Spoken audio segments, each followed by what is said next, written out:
The world outside was blanketed in a thick, impenetrable fog, the kind that seemed to swallow whole the distant moan of engines and the nervous whispers of young men hunched over their radios. In the cramped radar outpost on England's eastern coast, Flight Lieutenant Alan Morris blinked away the sleep, rubbing a thumb over his weary eyes as the glowing green sweep of the cathode ray tube flickered across the room. For months now, Morris and his team had lived by this screen, tracking the nightly dance of bombers and fighters, reading the silent stories of war in static and shadows. Each blip, each spike, each fading echo had become a lifeline, warnings that saved villages, that bought precious seconds for anti-aircraft guns. That spelled the difference between chaos and hope. Tonight, though, the screen was different. Odd pulses rippled across the display. Signals he'd never seen before, ghostly and fragmented, vanishing as soon as they appeared. At first, the team assumed equipment malfunction. Static was an old friend. But then, without warning, the telltale signatures of inbound German bombers simply evaporated. The radar, so trusted, so vital, went suddenly, eerily blind. A chilling silence settled over the room. No one spoke. Somewhere far above the fog, men with painted crosses on their wings were flying unseen. And for the first time since radar had come to Britain's defense, the ground crews could only guess where the death would fall. Headquarters barked orders down the telephone lines, their voices tight with fear. "Sweep the frequency! Recalibrate! Check the generators!" But the machinery purred obediently. The screen stayed blank. Out across the countryside, warning sirens faltered, unsure whether to cry out or stand down. Anti-aircraft gunners peered into the mist, nerves stretched thin by the memory of last week's raid, and the knowledge that tonight they were fighting blind. In the villages, blackout curtains twitched as mothers listened for distant engines, for the first rumble that would tell them it wasn't just their imagination.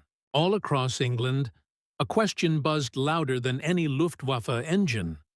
How could the enemy simply disappear? Panic rolled through the chain of command. Reports clashed and confused. One station insisted they'd seen bombers.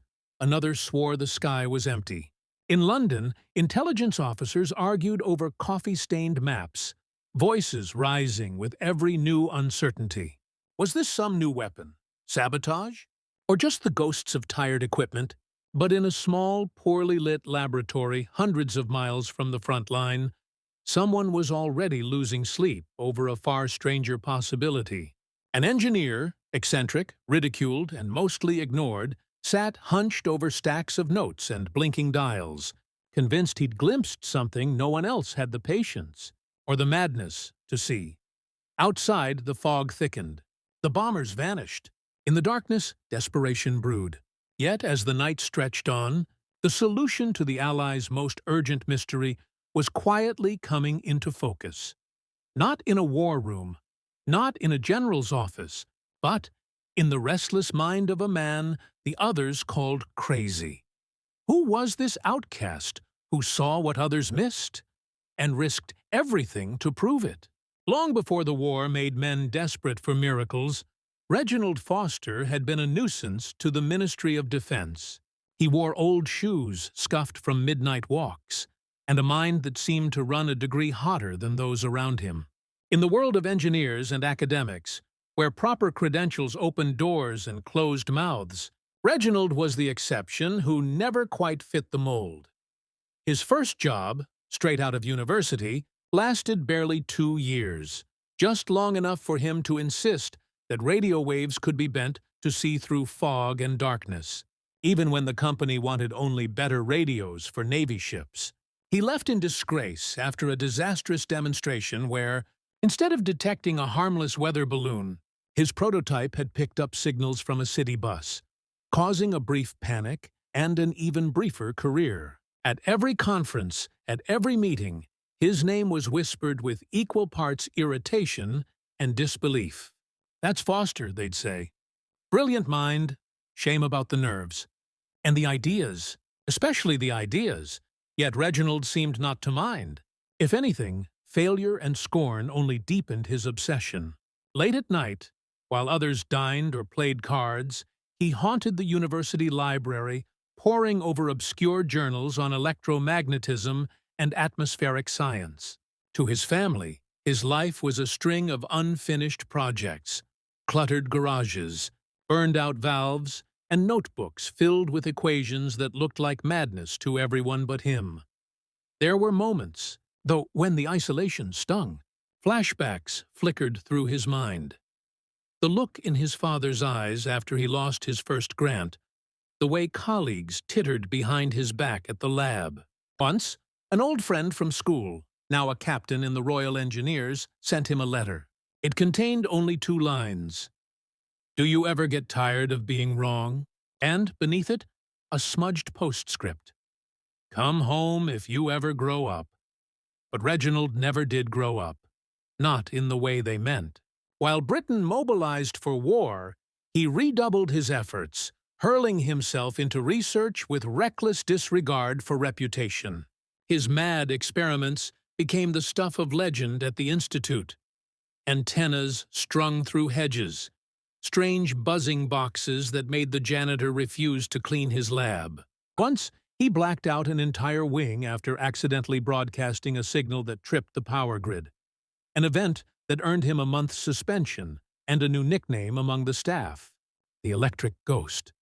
Still, for every disaster, there were moments of genuine brilliance. He was among the first to argue that radio waves could be used not just for communication, but to reveal the shape and speed of distant objects, aircraft perhaps, or even fleets at sea. His models were crude, his diagrams baffling, but the vision behind them was undeniable. Some nights, when he stood alone by the sea, holding a battered receiver and staring into the endless gray, he felt he was on the verge of a truth no one else could see. Yet the laughter never fully died down. In meetings, superiors waved away his proposals. Grants vanished. His mother, worried, urged him to take up teaching or even enlist, for some structure and purpose. But Reginald persisted, driven by something more powerful than pride, a conviction that somewhere in the invisible world around them, secrets were waiting to be found. He worked in a cold lab that smelled of ozone and solder, surrounded by half-built machines and empty teacups. Each failed experiment carved another notch in his resolve. The cost was high: sleepless nights, friendships lost, an aching sense that he was running out of time and patience. But with each setback, his obsession only grew sharper. The more they mocked him, the deeper he dug, until the idea consuming his thoughts was either genius waiting to bloom or the final glorious mistake of a life spent in exile. Was he deluded or about to make the discovery of the century? Reginald Foster stood in the cluttered heart of his lab, chalk in hand, scrawling one last equation across the blackboard. The room was quiet except for the soft hum of his latest contraption, a cobbled-together assembly of vacuum tubes, aerial wires, and battered dials that looked, to the untrained eye, more like a child's science project than the beating heart of Britain's secret war. He knew what they called him behind his back: Mad Reginald, the Electric Ghost. Even in official correspondence, the skepticism was thinly veiled. "Your persistence is admirable," one supervisor wrote, "but we must direct our limited resources toward reliable solutions, not speculative flights of fancy." His own assistant, John, a clever boy from Cambridge, had all but lost faith, reporting on Reginald's activities to the department head for his own good. But Reginald's mind was a fire that would not be smothered. All across the South Coast, rumors swirled of German bombers slipping through their net, invisible one moment, then appearing as if conjured from thin air. Theories abounded. Some said it was new technology, others blamed British equipment. Yet Reginald saw a pattern in the static, a deliberate manipulation of wavelengths that no one else could explain. What if the Luftwaffe had found a way to make their planes vanish from radar? Or worse, What if they could jam the Allies' signals entirely? His solution was nothing short of heresy. A new way of using radar, one that abandoned the safety of standard frequencies for the wild, unpredictable realm of ultra-short wavelengths. The physics were dangerous. If the calculations were off, the device could short-circuit or explode. But Reginald believed it was the only way to pierce the enemy's veil. He presented his findings to the council, only to be met with laughter and scorn. "We can't risk the main array on a fantasy," barked the director. "If you want to tinker, do it on your own time." Reginald, undeterred, pleaded for a chance to run a controlled test. "A controlled test, Mr. Foster, is precisely what we cannot afford," came the reply. "You've had your fun. Now let the grown-ups save the country." Not everyone was content to just ignore him. Late one night, he returned to find his lab in disarray. Dials smashed, wires tangled, careful notes scattered to the floor. Someone had sabotaged his equipment. He stood in the ruins, fury and despair warring inside him, and realized he had only one option left: secrecy. For weeks, Reginald worked alone. He stole moments when the building was empty, sneaking in through side doors with tools tucked under his coat. Supplies ran low.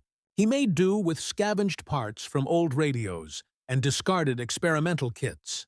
He ate at his desk and slept on the cold linoleum, his mind haunted by calculations and the slow, ticking dread that time was running out for everyone. John, who once watched him with open curiosity, now kept his distance. But one evening, as the lab emptied, he lingered by the door. "You're going to get yourself fired," he warned. Reginald barely looked up. "Not if I'm right," he murmured, adjusting the frequency with trembling fingers. "If you're wrong, it'll be worse than that." John shook his head and left, the door echoing shut behind him. The final assembly took days. Reginald's hands shook as he soldered the last wire, aware that a single error could destroy months of work, or worse, bring the authorities crashing down on his head. Yet in the solitude of those nights, he found a strange peace. If the war was to be won by machines, then let it be machines built by men unafraid of the unknown. On the eve of the experiment, a storm swept across the coast, battering the windows with sheets of rain. The institute was nearly deserted. Reginald locked the door behind him and powered up the device. The hum of energy filled the room, different from anything he'd heard before. A keening, metallic drone that seemed to vibrate in his bones. He waited, watching the dials, sweat prickling at his brow. If his theory held, he would see something impossible. A faint echo, a blip on the screen where nothing should be. But if he'd miscalculated, if the sabotaged parts failed, or the frequencies overlapped, he might lose everything. His career, his reputation, even the last hope of proving himself. Outside, thunder rolled, and Reginald's mind raced with images of German bombers slicing unseen through English skies, of commanders scrambling blindly, of villages lost because one man's warning went unheeded. The stakes had never been higher, not just for him, but for the men and women whose lives depended on what he was about to do. If he fails, it could mean disaster. But if he's right, the war might never be the same. The lab was a cathedral of silence. Only the storm outside dared disturb it, each lightning flash briefly illuminating the haphazard graveyard of Reginald's inventions. In the blue glow of the radar screen, he felt utterly alone, save for the steady thump of his own heart and the eerie, electric hum of the machine. He calibrated the dials, breathing slow, determined to stay steady. On the screen, ghostly lines pulsed, then flattened. Reginald leaned in closer, twisting the fine-tuning knob. He waited, pulse quickening, for the faintest anomaly. For a while, nothing happened. The minutes dragged. He could almost hear the mocking voices of his colleagues in the static. "A waste of time, Foster." Chasing phantoms. But then, A sharp, impossibly crisp echo spiked across the display. A reading where there should be only empty sky. Reginald froze, afraid to blink, hardly daring to breathe. He checked his notes, reset the apparatus, ran the test again. The same blip. Not an Allied plane. Their frequencies and signatures were all logged and familiar. This was something different. Something invisible to the old machines, but revealed by his radical method. A surge of vindication threatened to overwhelm him, but doubt crept in just as quickly. Had he missed some mundane explanation? Was it a fluke? A technical hiccup? Or, worse, a mistake in his calculations? He combed through every line of code, every circuit. The readings held steady, growing clearer as he refined the adjustments. A pattern emerged, moving steadily, low and fast, following the same path where German bombers had supposedly vanished the night before. Suddenly, the weight of what he was seeing pressed down on him. If he was right, he'd uncovered a secret. Even the high command hadn't imagined. The enemy's stealth, their ability to disappear at will, wasn't a trick of weather or luck. It was deliberate, systematic, perhaps even an innovation designed to break the back of Britain's defenses. His mind raced. Was this why the Luftwaffe could strike and vanish? Had he stumbled upon a signal, a fingerprint of their hidden technology? For a fleeting moment, Reginald felt a thrill so sharp it bordered on terror. This was it. Proof he wasn't mad. Proof that what he saw no one else could see. Not yet. Yet even as the euphoria surged, dread crawled into its shadow.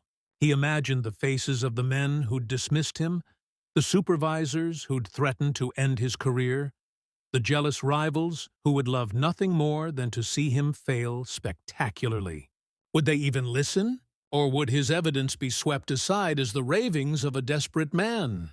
He took notes feverishly, plotting the path of the anomaly, measuring its distance, speed, and altitude.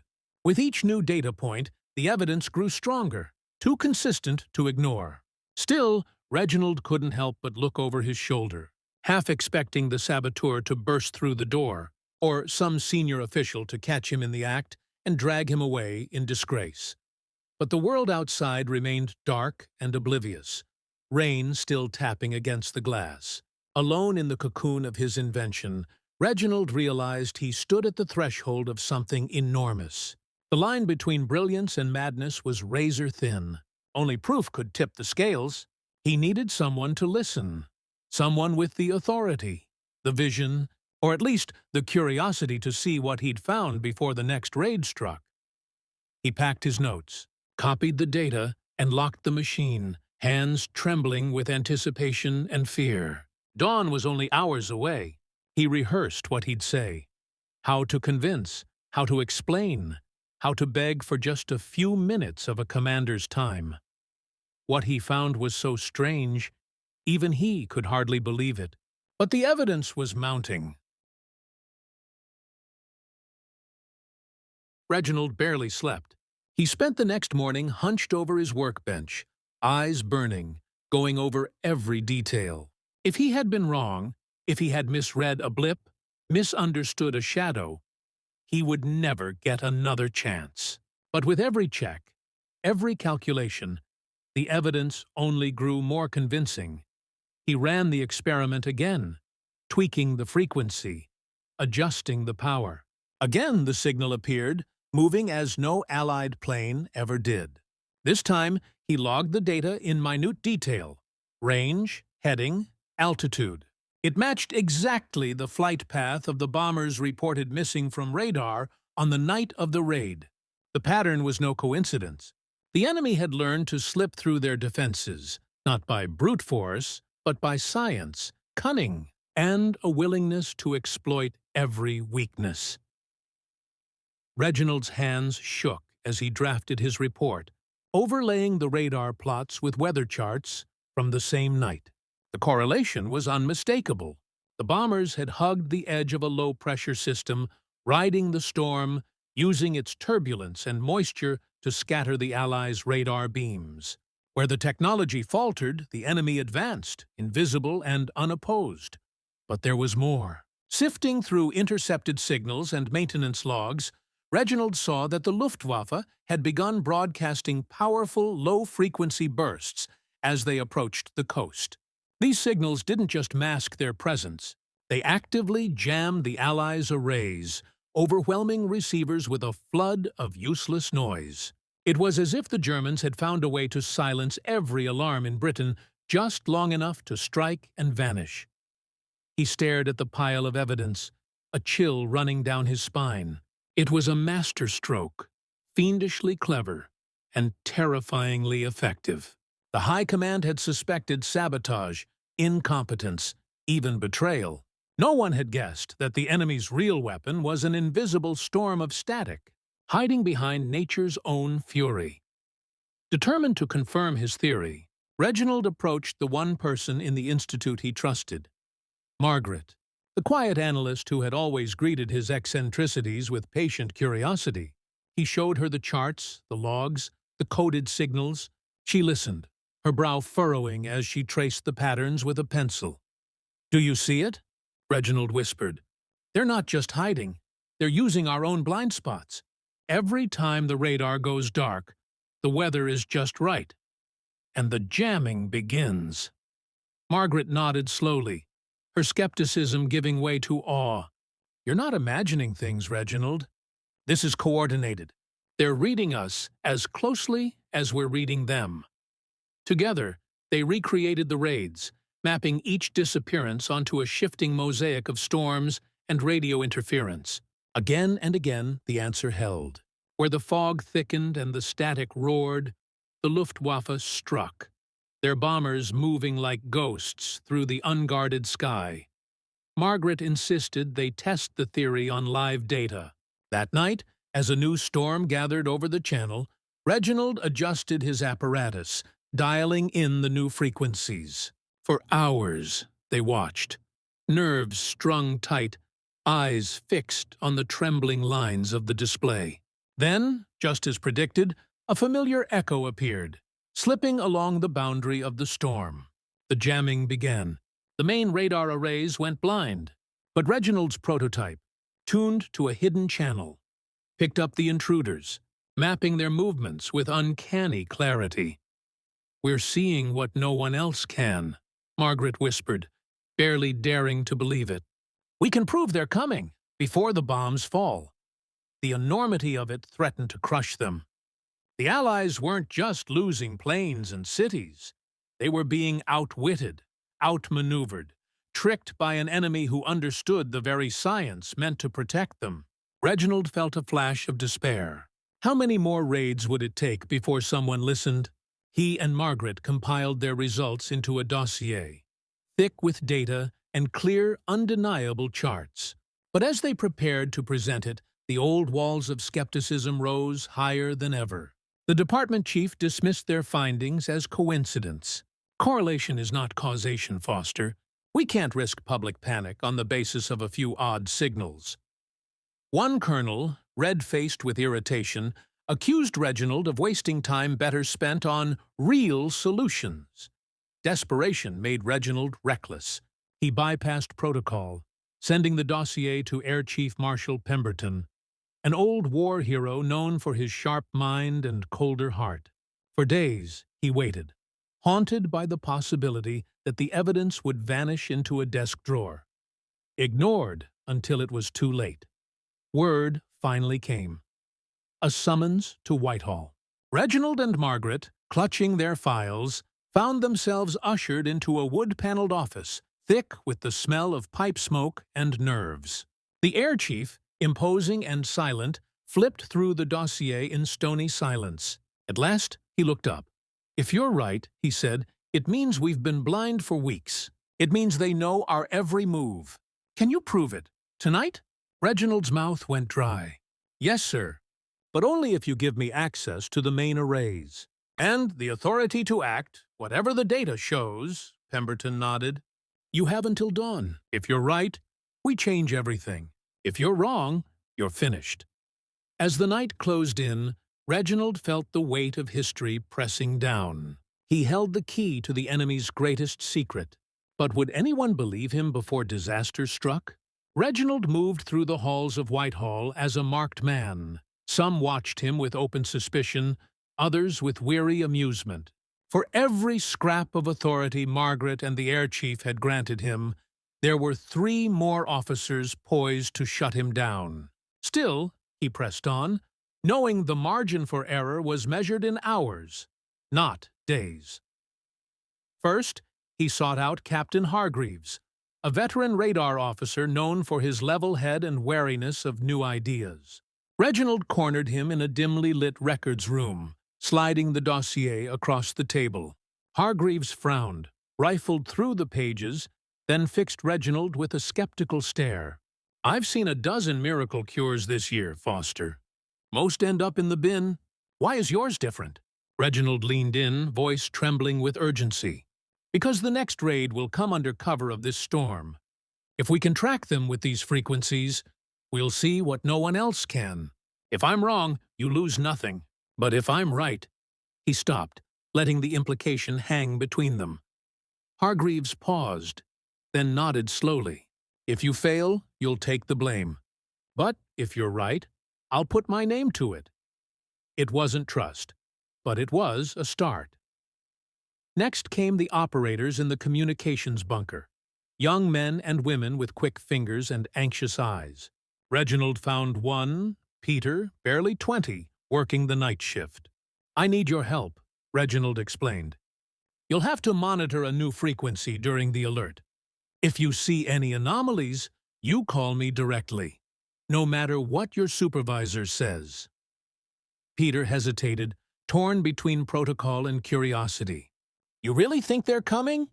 Reginald met his gaze. "I know they are." The night wore on. Each phone call, each briefing, was a struggle against indifference and impatience. The general, called from his quarters, looked exhausted before Reginald even began his pitch. "Another new gadget, Foster? We don't have time for wild experiments." But Margaret stood by Reginald's side, her quiet conviction adding weight to his plea. She explained the patterns, the radar tricks, the jamming, patiently translating Reginald's urgency into the calm logic of command. At last, the general relented, his face lined with worry. "You'll get your chance, one. But if you jam my network or make a fool of this command, I'll see to it you never work in this country again." Outside, the wind howled and thunder rolled closer.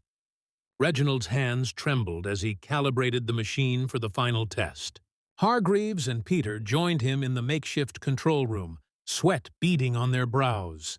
The radar arrays blinked to life, their signals cutting through the storm. A hush fell over the team as the operator announced, "Unusual echoes, Sector 3. Moving fast." Reginald's heart leapt. "Track them!" he barked, eyes darting between the screens. The echoes multiplied, darting in and out of the main radar's blind spots.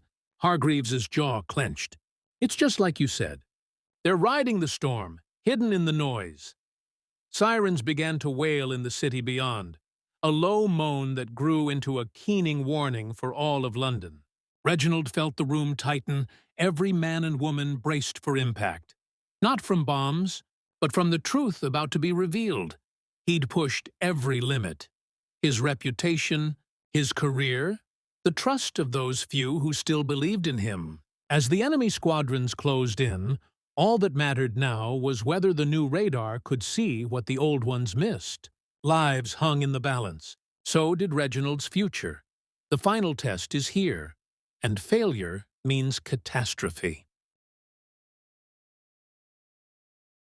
The storm raged outside, wind and rain hammering against the thick glass of the radar bunker as Reginald and his small band of believers hunched over their dials. The tension was a living thing, every eye glued to the shimmering screen, every breath held in collective suspense. Sirens howled through the city above, and somewhere in the dark, families gathered in cellars, waiting for the first echo of destruction. Inside, the new frequencies crackled with life. Peter, hands trembling, called out the first anomaly, an echo that seemed to rise out of nothing, gliding in from the sea. Hargreaves checked the readings, his skepticism melting into alarm. "That's not weather," he muttered. "That's them." The blips multiplied, forming a ghostly squadron, their approach hidden from the standard radar but glowing, unmistakable, on Reginald's experimental set. The general leaned in, his face a mask of doubt and fear. "Are you sure?" Reginald barely dared to blink. "There's no margin for doubt, sir. We have to scramble now, while there's still time." The general hesitated for only a heartbeat before barking orders into the phone. "Alert Group 17. Interceptors in the air. Now!" Within minutes, the RAF fighters were airborne, engines roaring into the night. Over the radio, a frantic ballet unfolded. Pilots relaying vectors fed directly from Reginald's readings. Enemy bombers sighted. Vector 1-9-0.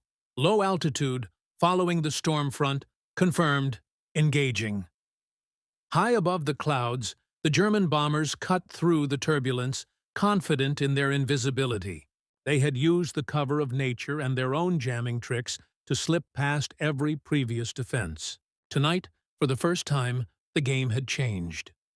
The lead pilot, expecting another effortless run, was the first to see the RAF fighters rising from below, guns blazing in the strobe of lightning. He tried to brake left, but it was too late. The sky erupted in chaos. Searchlights raked the clouds. Anti-aircraft batteries thundered to life, and the once invisible armada found itself trapped in a deadly net. In the bunker, Reginald's knuckles turned white as he tracked the battle.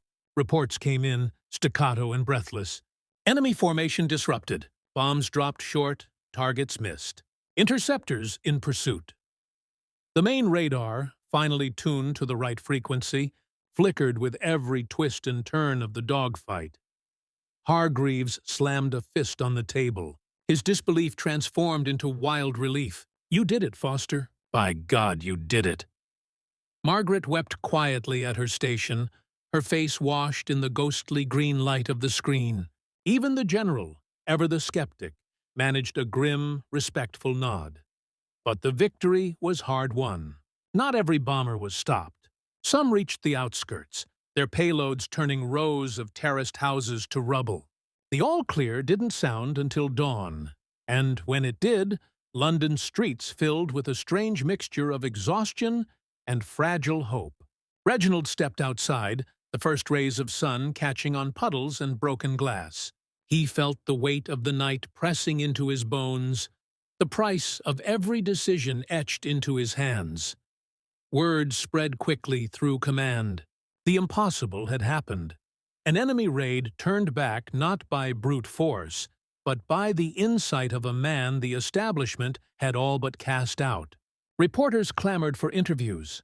Officers who once sneered at his theories now shook his hand and asked to learn his methods. Some called it a miracle, others a turning point.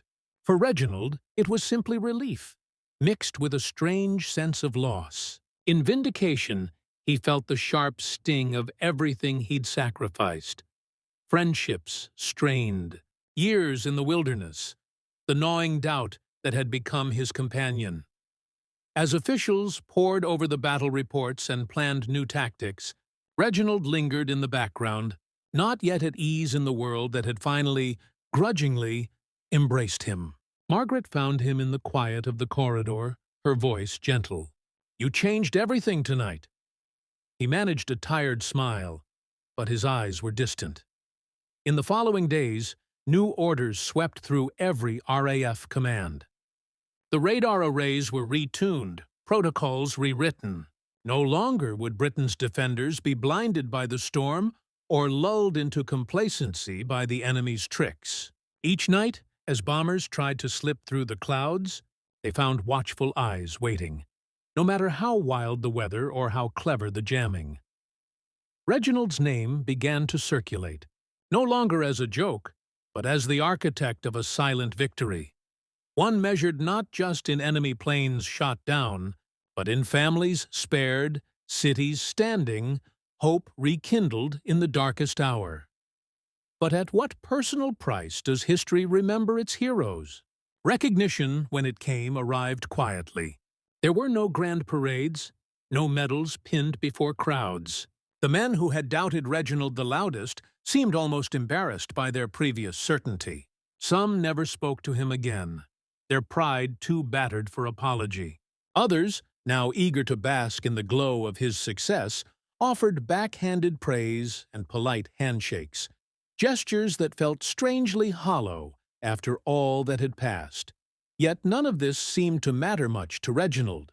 He had always measured his life by the invisible, the hum of electricity in the wires, the faint signal in the static, the hope that something overlooked could change the course of everything. His ideas, once ridiculed, now adapted as standard protocol, reshaped the way Britain defended its skies. Squadrons across the country adopted his frequencies and tactics. Soon, Allied command was sending his methods to every radar outpost, from Dover's cliffs to the cold beaches of Normandy. Night after night, more bombers were detected, more cities were spared. The war did not end with one battle, but with every raid that failed to catch Britain blind. For Reginald, the true victory was quieter than headlines, in the knowledge that his stubbornness, his willingness to be the outcast, had saved countless lives. In the years that followed, the world forgot much of what happened in that rain-lashed bunker. Radar grew smaller, faster, and more precise, but the heart of its genius, risking everything for an impossible idea, remained. Reginald's story faded into the background, half remembered by only a few. But innovation is never truly lost. Modern air traffic, storm warning systems, and the invisible web that protects cities to this day all trace a thread back to that long night and the man who saw patterns in the fog. His notebooks, yellowed with age, became treasured artifacts among the next generation of scientists, proof that sometimes the wildest visions hold the answers to tomorrow's survival.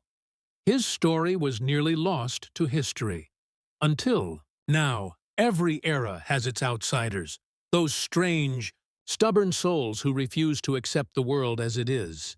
Reginald Foster's story is not just about radar or war. It's about the rare courage it takes to question the obvious, to risk everything for a truth only you can see. His life reminds us that real breakthroughs are seldom welcomed with open arms.